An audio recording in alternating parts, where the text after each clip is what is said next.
this is Bindhushree here. So already as you are aware what do you mean by quadrilaterals, today we are continuing with the types of quadrilateral as well as angle sum property of a quadrilateral. So before going to the exact topic, let me recall what do you mean by the actual quadrilateral. As you know, it is also a quadrilateral. This sheet is also a quadrilateral. Like this, so many different quadrilaterals will be getting. So today, what do you mean by this quadrilateral is nothing but a closed figure with the 4 sides, 4 angles as well as 4 vertices. It makes a quadrilateral. That is the definition of the quadrilateral. Already you have learnt. So where we can see this quadrilateral means we can see quadrilateral in just the board what you are observing. This board is in the shape of a quadrilateral. Not only the board, when you consider the doors will be in the shape of a quadrilateral. Not only the doors, even in a book sheet, when you are considering, even in the book will be in the shape of a quadrilateral. So today we are going to have a discussion about the angle sum property. What do you mean by angle sum property? So when you take a quadrilateral here, so what will be the sum of the angles of all the 4 angles? 4 angles will be there in quadrilateral, no? So if we add all the 4 angles, what is the sum we will get? That is what? Nothing but the angle sum property. So I will teach you about the angle sum property with one easy activity which you already know. So if you join this, obviously you will get a quadrilateral. It is a square I have taken. So if I cut along the diagonals, we will be getting 2 different triangles. So already you know, just if I want to draw the quadrilateral, if we divide into 2 parts, this is one triangle, this is one triangle, correct? No. So here the angles of all this will be equal to, the angles of all this equal to, let me call this as triangle 1 and let me call this as triangle 2.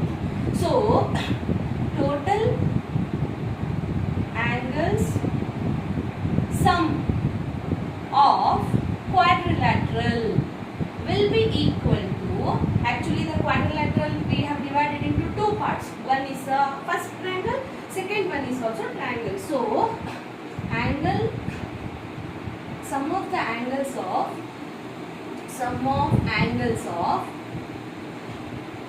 triangle 1 plus sum of angles of triangle 2.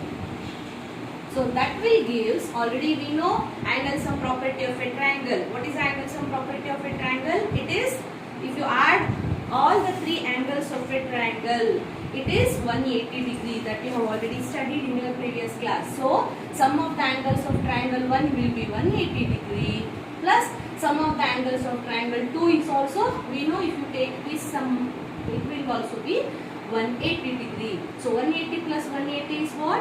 360 degree. So this is what the definition of the angle sum property. In detail you can study. This is just through one of the activity we can have.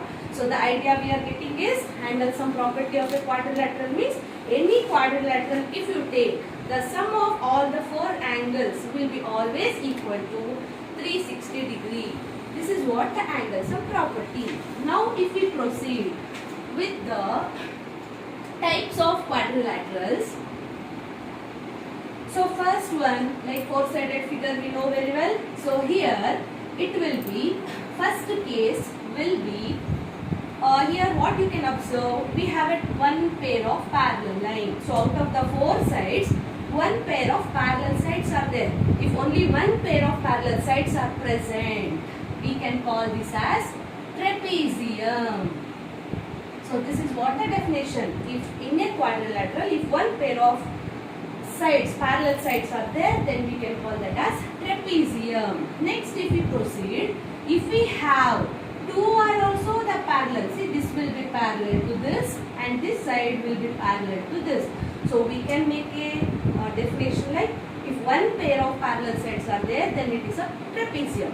Then if 2 pairs are also parallel, means what we can give the name? That is obviously parallelogram.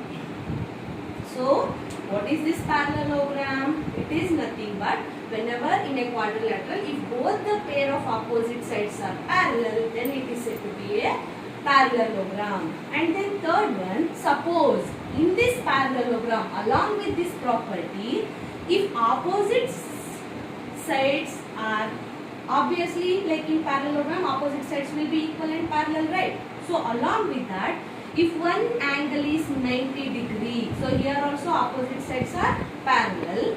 Along with this, only one angle. So a parallelogram is said to be A. So the new form we are going to study here.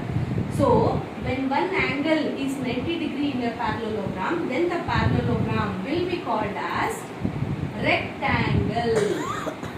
Rectangle. Okay, so rectangle is also a type of parallelogram. And then the last, fourth one, in this parallelogram, only one angle, if it is 90 degree, we will call that as rectangle. Suppose in a parallelogram, if all sides are equal, that means if adjacent sides are equal, we know it will be parallel.